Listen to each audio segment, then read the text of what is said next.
OK. On va prendre le même exemple. Les fumeurs sont A. Les non-fumeurs sont B. OK.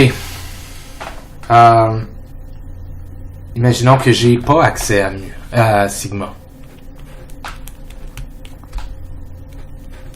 Qu'est-ce que je faisais quand j'avais pas accès à sigma? Dans les autres questions, comme quand j'essayais d'estimer les chances de trouver une moyenne, ça me prenait l'erreur type. Qu'est-ce que je faisais?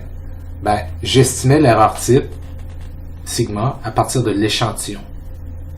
Puis vous vous souvenez, ça voulait dire que si j'avais moins que 100 personnes, il fallait que je fasse un test T, où j'utilisais des degrés de liberté pour estimer mon T.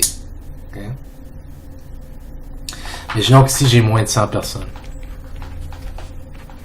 50 fumeurs, 50 non-fumeurs. Aucune idée c'est quoi le mu de la population des fumeurs ou le sigma de la population des fumeurs. Aucune idée c'est quoi le mu des non-fumeurs et c'est quoi le sigma des non-fumeurs. OK? Mais, c'est ce que j'ai dit tantôt comme chiffre, là, je peux imaginer. Moyenne ici de 7, puis moyenne ici de 10. Moyenne de mon échantillon, de mes 50 personnes. OK. Ça veut dire que pour calculer mon erreur type de la différence des moyennes, qui, normalement, si j'avais sigma, serait ça. Ce serait ça ici. Sigma A sur la racine carrée de n plus sigma B sur la racine carrée de n. On a vu ça aux dernières vidéos. J'ai pas mes sigma. Qu'est-ce que je vais faire? Je vais utiliser mes écarts types de ma population à la place. De mon échantillon à la place. De mes deux échantillons. Good God, il commence à se faire tard. SA puis SB. OK? Donc, ce que je vais faire à la place, c'est calculer ça.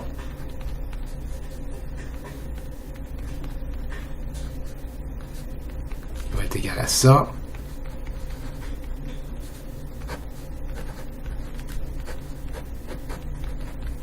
Et comme dans le cas de quand on essaie d'estimer les probabilités d'une moyenne, et non pas de la différence d'une moyenne, si mon n est plus petit que 100, comme il est ici, quand je vais calculer mon test T, je vais devoir aller voir les degrés de liberté. Là.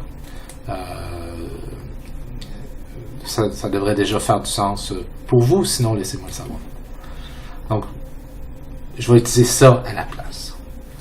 OK, mais ça ne devrait pas être vraiment un problème nécessairement. Fait que on pourrait continuer, sauf que il y a un problème.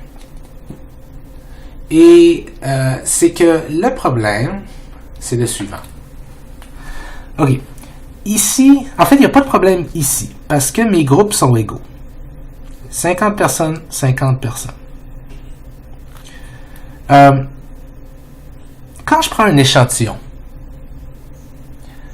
si j'utilise l'écart type de mon échantillon comme représentant de l'écart type de ma population, je peux me demander comment est-il un bon représentant ou un mauvais représentant? Est-ce qu'il représente bien ou est-ce qu'il représente vraiment pas bien? Cette question-là dépend grandement du N. Plus j'ai de monde dans mon échantillon, plus mon S de mon échantillon est un bon représentant de sigma. Celui-ci, celui-là. Plus j'ai un petit échantillon, plus le S que je vais avoir calculé avec cet échantillon-là, l'écart type, risque d'être un mauvais représentant de sigma. Parce qu'avec un petit échantillon, plus d'erreurs. Avec un gros échantillon, moins d'erreurs. OK? Maintenant, si j'ai deux échantillons de la même taille, 50, les deux estimés ici, celui-là et celui-là, sont également valides. Ils sont peut-être pas super valides, mais au moins sont également valides. Lui est un estimateur de lui, autant que lui est un estimateur de lui. Mais imaginons que j'avais une situation où est-ce que parce que ça arrive parfois, là, quand on fait des études comme ça, on vise toujours d'avoir le même nombre de personnes dans le groupe. Mais imaginons, imaginons que j'avais 30 personnes ici. Puis pour les non-fumeurs, j'aurais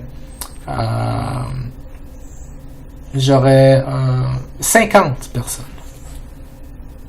Ben là, ce qui est en train de se passer, c'est que mon estimateur, comment bon est-ce que mon S est à estimer mon sigma? En fait, je recommence ma phrase.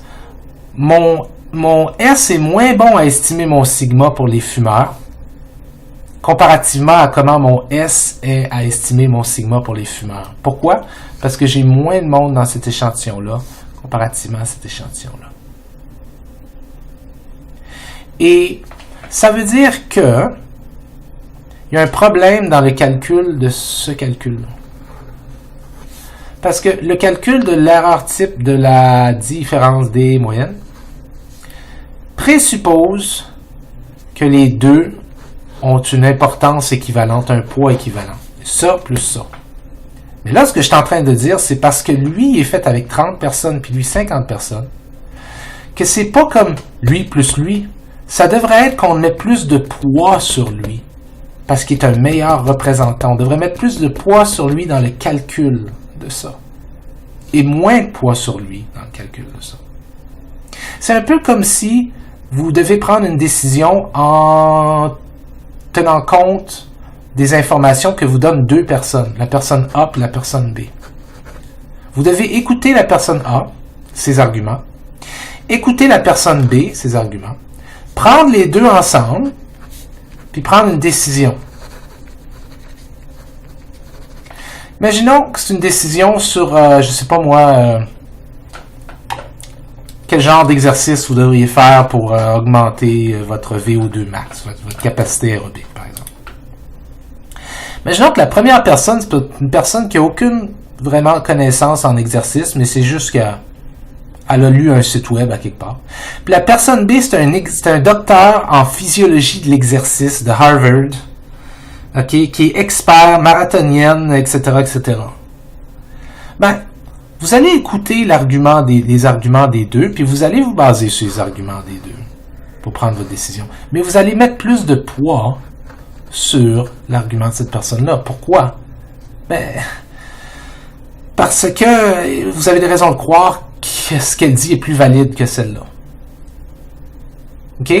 Ben, c'est un peu la même logique ici. Puis ça veut pas dire que lui irait contre ce que lui pense. Mais même si les deux disent tu devrais faire telle affaire, vous allez mettre plus de poids sur lui. C'est un peu la même logique ici. On présuppose que ça, c'est un meilleur estimateur de ça, que ça est un estimateur de ça. Et donc, il y a ce que les statisticiens vont faire, c'est qu'ils vont, dans un cas où ça serait inégal, ils vont réorganiser ces deux termes-là ici. Ils vont les récalculer pour enlever le biais que ça veut dire que d'avoir une différence entre un N de 50 et un N de 30. Et ils vont remplacer ce SA puis ce SB par un terme qu'on appelle SP. Un SP ici puis un SP ici. Puis SP, le S c'est pour écart type, mais P, en anglais c'est pour pooled. Pas une piscine, là. Mais par pool, ce qu'on veut dire, ça devient compliqué mathématiquement, puis honnêtement, j'ai jamais tenté de le comprendre moi-même parce que c'est pas nécessaire pour faire des stats de le comprendre, j'ai besoin de l'appliquer. Mais ça veut dire que on va prendre en compte dans notre calcul de SA quelque chose à propos de SB pour corriger le fait que lui c'est un meilleur estimateur que lui, mais pourtant notre calcul le prend comme deux estimateurs semblables. Okay? Dans le prochain cours, prochaine vidéo, je vais vous montrer exactement comment on calcule ce SP.